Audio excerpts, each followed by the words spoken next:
I'm Barry Stigers, and the program is Focus. We're heard here on K-High Radio each and every Thursday morning at 8:45 and again at 4:30 in the afternoon. We also can be found on Facebook, Twitter, and LinkedIn, just like you hear here on K-High Radio. Also, we stream on K-High Radio, and you can get it on your internet through your browser on khigh.com. A new feature here in 2017 we hope to do, and that is to do a live television version of our Focus program. Okay, here we are, 2017. Hard to believe we've come so far and so fast. I was walking through memory lane the other day with a friend. We were amazed at what we have witnessed. But more amazing was what our grandparents and parents witnessed as the USA was formed and became the superpower it did over the last 150 years. Just think about it. Great-granddad came over from Germany and settled in southern Pennsylvania and brought mining, welding, and religious skills to his community, which was small but very intertwined. They formed the schools, governments, newspapers, and communities that served all the residents. They volunteered as firemen, road supervisors, and school supervisors, the mayor, and county supervisors. There was no pay. Everyone earned a living with occupations such as engineer, preachers, grocers, teachers, doctors, dentists, small businessmen who serviced the communities with shoes, dresses, repairing things, new and used cars, prescription drugs, etc. So how far have we come, really? Today, we still earn livings by owning grocery stores, pharmacies, and perform professional services like doctors, dentists, etc. We also give back to our communities by serving on the boards, city councils, committees, and we give time through the Rotary, Kiwanis, and other service organizations. The only change I see is the professional life and the community life has become much more organized and politicized over time. Not necessarily a bad thing, but certainly is far more organized than in the early 1900s and even in the early 2000s. Now that the presidential race is over and we start the next presidency with Donald Trump, there is some craving to return to somewhat the status quo we had in the late 90s. Conservatism is raging back, and liberalism is getting stopped or at least slowed down. Trump's overall sweep to victory sent the message that the 2016 year was a tipping point for the race toward major government control because the end result has been so damning to a majority of us who want to live as prosperous as we can and forget the work hard and take my peace away and give it to the less fortunate or less intelligent or foreign interloper, which has been raging in size for a couple of decades.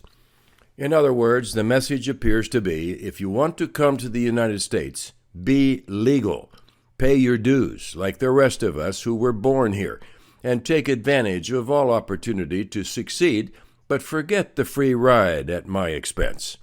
This goes against the liberal folks, but notice they'll all have nice incomes and live high lifestyles, but want the rest of us to fund their beliefs. Hopefully this phase of this country is over. Took some time, but here we are. At least I hope we are.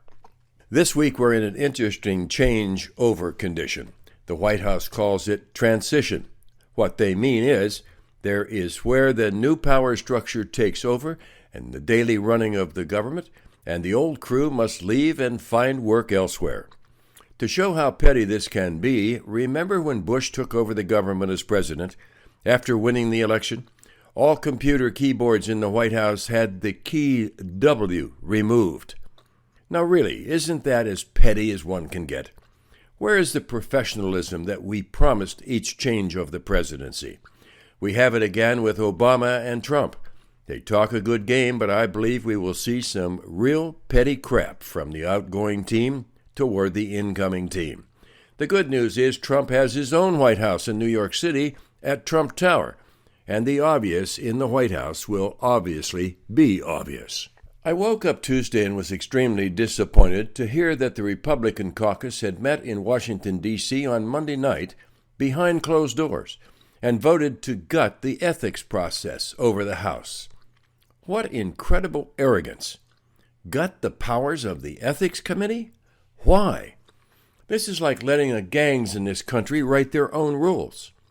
Worse yet, it spits in the eye of the general voting population of the United States who elected a president who promises to stop this kind of abuse of power in Washington that continuously hurts us middle-class voters. So it proves Trump is right again. The Republican Party is self-centered, like the Democrats. They just call it something different. So interesting. I understand there are parts of the rule that do need to be changed, but taking advantage and under the cloak of darkness, behind doors, etc., just to gut, to favor, is just as wrong, particularly on the first action of the new Congress. Talk about priorities. Well, Donald used his tweet technique to show his displeasure, and they backed off the very next morning. But they had a lot of spin how the leaders really didn't support the majority who were trying to gut the law to favor cheating and lying. So then how did it get on the floor for a vote if the leaders didn't want it? Sounds a little suspicious, don't you think? Thank you, tweeter. You might just save the nation.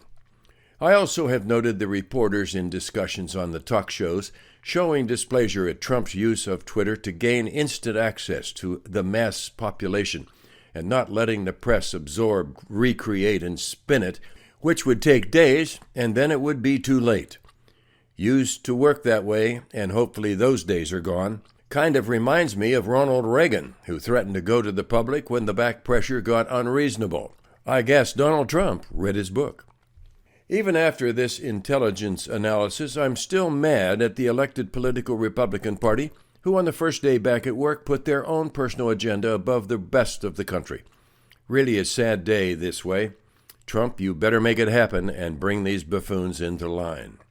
The other thing I reacted to was the Democrats took selfie pictures and streaming photos of the House and the Senate chambers on Tuesday in direct violation of the very rules that each body agreed to the day before in their caucus. This reminds me of a child who agrees to behave and then acts out by saying no. A majority of Congress is acting like children and with no shame.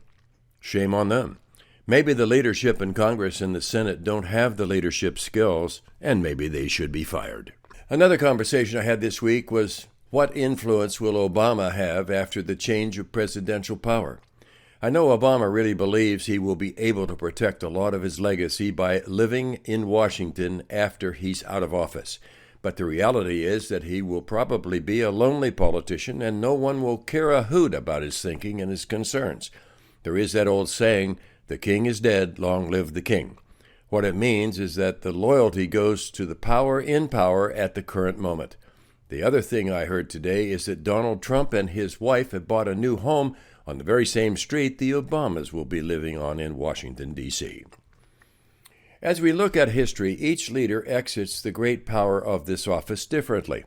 Think of George Washington, Dwight Eisenhower, Harry Truman, George W. Bush, and others.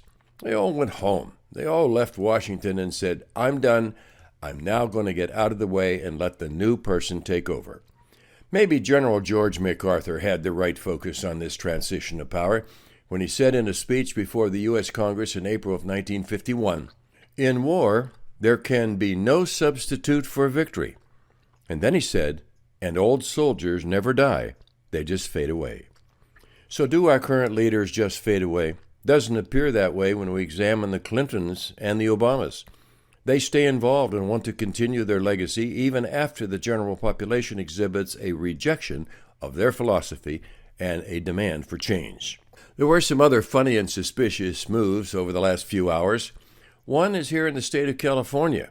They've hired former Attorney General under Obama, Eric Holder, to create a legal fight against Trump's announced attack on the illegal moves by California cities to thumb their nose at the federal government law and prohibit USA cities to shield illegal immigrants. The proposed reasoning by these cities is to gain illegal voters so they can rig the elections. The criminal element is using this stand to salt our streets with the criminals. Trump has announced boldly he'll enforce these laws, and California's decided to hire a known activist lawyer to fight him. Oh, by the way, I forgot to mention that Trump's not even president, not until January 20th. Should be an interesting year of debate and legal and political moves by some very strong-minded dudes. The other surprise out of California was a bill that slipped through the legislature and now has been signed by Governor Jerry Brown that says teenagers in California that get into prostitution will not be prosecuted or arrested because they are victims rather than lawbreakers. This certainly will open the door for the pimps to recruit teenage people to perform illegal sex acts to line the wallets of the pimps while ruining the lives of several thousand of our children. Congratulations, California. You lead again on social change. Webster defines prostitution as the corrupt use of one's talent for the sake of personal or financial gain. Where's the moral fiber that should exist in Sacramento?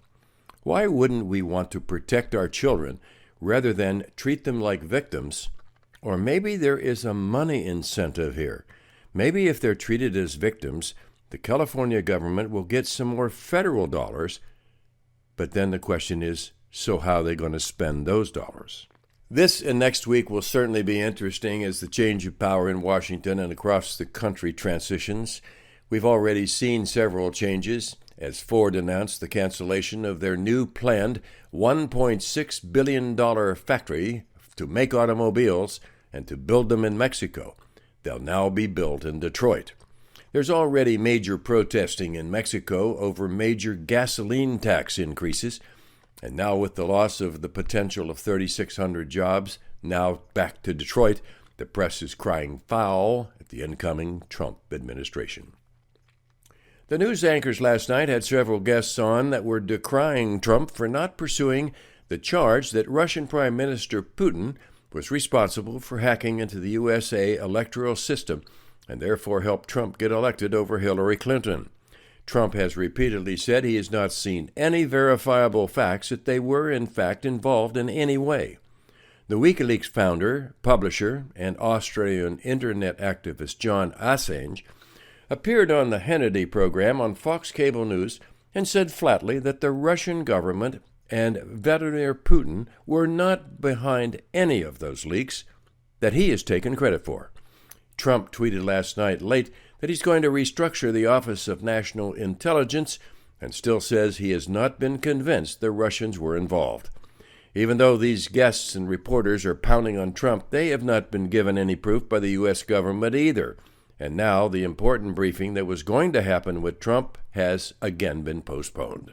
Well, thanks for being with us, and again, keep looking on Facebook and Twitter and all the other social media as we continue to send our focus to you each and every week. I'm Barry Stigers, and the program is Focus.